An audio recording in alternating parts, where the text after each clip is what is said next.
Newton के गति के 3 नियम। न्यूटन के गति का प्रथम नियम, जिसे जड़त्व का नियम भी कहते हैं, यदि किसी वस्तु पर कोई बाहरी बल नहीं लगता है तो वह वस्तु स्थिर रहती है। यदि वह पहले से स्थिर है और यदि वह गति में है तो वह वस्तु समान वेग, गति और दिशा से चलती रहती है। अर्थात यदि कोई वस्तु विरामावस्था में है तो वह विरामावस्था में तब तक बनी रहेगी जब तक उस पर कोई बाह्य बल न लगाया जाए। यह न्यूटन के गति का प्रथम नियम है, जिसे जड़त्व का नियम भी कहते हैं।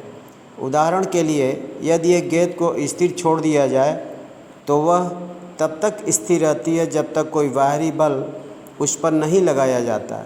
इसी तरह यदि कोई वस्तु एक सीधी रेखा में समान गति से चल रही है तो वह तब तक चलती रहती है जब तक उस पर कोई बाहरी बल नहीं लगाया जाता। न्यूटन के गति का द्वितीय नियम, जिसे बल और संवेग का नियम भी कहते हैं, किसी वस्तु पर लगाया गया बल उसके द्रव्यमान और त्वरण के गुणनफल के बराबर होता है। इस नियम को गणितीय रूप में F बराबर m×a लिखते हैं, जहाँ F बल है, m द्रव्यमान होता है तथा a त्वरण होता है। उदाहरण के लिए, यदि एक बाल को धक्का दिया जाए तो उसके त्वरण की मात्रा उसके द्रव्यमान और उस पर लगाए गए बल पर निर्भर करती है। इसे न्यूटन का सेकंड लॉ कहते हैं। न्यूटन का तृतीय नियम, क्रिया और प्रतिक्रिया का नियम। यदि किसी भी वस्तु पर हम बल लगा रहे हैं तो यह उस वस्तु के बल के विपरीत दिशा में प्रतिक्रिया करती है।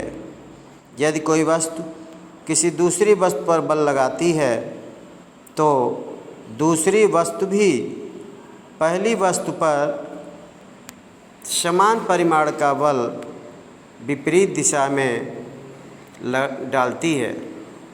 अतः इससे स्पष्ट है कि न्यूटन का तृतीय नियम, जिसे क्रिया और प्रतिक्रिया का नियम कहते हैं, एक समान बल के द्वारा ठीक विपरीत दिशा में दूसरा बल भी लगाती है।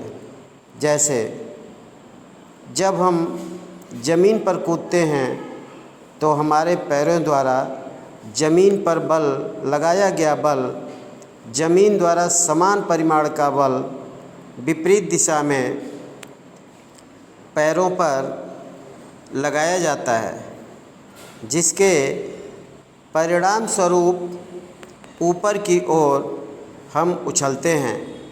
इसका अर्थ यह है कि पैरों द्वारा ज़मीन पर लगाया गया बल ज़मीन द्वारा उतने ही बल ऊपर की तरफ भी लगाया गया, जिससे व्यक्ति ऊपर की तरफ उछलता है, जिसे क्रिया और प्रतिक्रिया का नियम भी कहते हैं।